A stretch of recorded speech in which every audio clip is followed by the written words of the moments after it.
ជំរាបសួរបងប្អូនបាទយើងចាប់ផ្ដើមមកថតប្រម៉ូទជាបន្តទៀតពីកម្មវិធីបាទបដាល់ពីស្ថានីយទូរទស្សន៍ Full HD TV សរុបទៅគឺយើងមាន4សាយវៀនបងប្អូនណាបាទនៅមាន4សាយវៀនហើយកម្មវិធីបាទថ្ងៃប្រហោះបាទរៀងរាល់ថ្ងៃប្រហោះម៉ោង7យប់កម្មវិធី Boost Strong King of Ring គុណខ្មែរសប្តាហ៍នេះគឺថ្ងៃទី27បាទខែវិច្ឆិកាយើងហ្នឹងដែលយើងមានមហាព្រឹត្តិការណ៍មួយដ៏អស្ចារ្យគឺការប្រកួត Foreman Marathon ក្នុងប្រភេទទម្ងន់52គីឡូក្រាមដើម្បីដណ្ដើមខ្សែក្រវ៉ាត់ដែលមានកីឡាករ4ប្រទេសផ្សេងគ្នាបាទហើយនៅថ្ងៃសុក្រកម្មវិធី Gensburg រាជសីគុណខ្មែរដែលយើងមានការប្រកួតគូសងសឹកដណ្ដើមខ្សែក្រវ៉ាត់ដែរនៅខាងទឹកដីខេត្តកោះកុងបាទដល់ឡែកថ្ងៃសៅរ៍ Work សេនាគុណខ្មែរយន្ត8ទិសក៏មានគូល្អៗដែរសម្រាប់ថ្ងៃសៅរ៍ម៉ោង7យប់កម្មវិធី Work ដល់ឡែកកម្មវិធី Mafai Cambodia បាទការប្រកួត Foreman Marathon ដូចគ្នាដើម្បីដណ្ដើមពានឈានទៅដណ្ដើមខ្សែក្រវ៉ាត់បន្តទៀតសុទ្ធសឹងតែជាកម្ពុជាកីឡាករជើងខ្លាំងល្បីៗទាំង4សាយវៀនពីស្ថានីយទូរទស្សន៍ឥឡូវនេះខ្ញុំមកសូមថតបាទកម្មវិធី Boost Strong King of Ring គុណខ្មែរតោះបាទយើងស្អកកទីបងប្អូនណាដោយសារតែយើង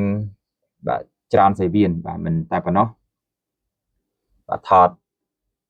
បដាលនេះហើយយើងនៅមានថតប្រម៉ូទផ្សេងៗទៀតអញ្ចឹងយើងស្អកកជាស្រ័យផងបាទ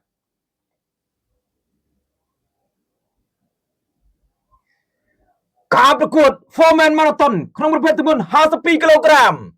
ដើម្បីដណ្ដើមខ្សែក្រវ៉ាត់ដែលមានកម្ពុជាកីឡាករជើងខ្លាំង4ប្រទេសមកប្រកួតប្រជែងគ្នាដូចជា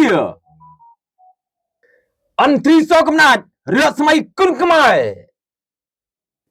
ខ្លាឃ្មុំតកកជង្គង់ពឹសមកពីប្រទេសម៉ុងហ្គូលីខ្លាសជង្គង់ពឹសមកពីប្រទេសអ៊ីរ៉ង់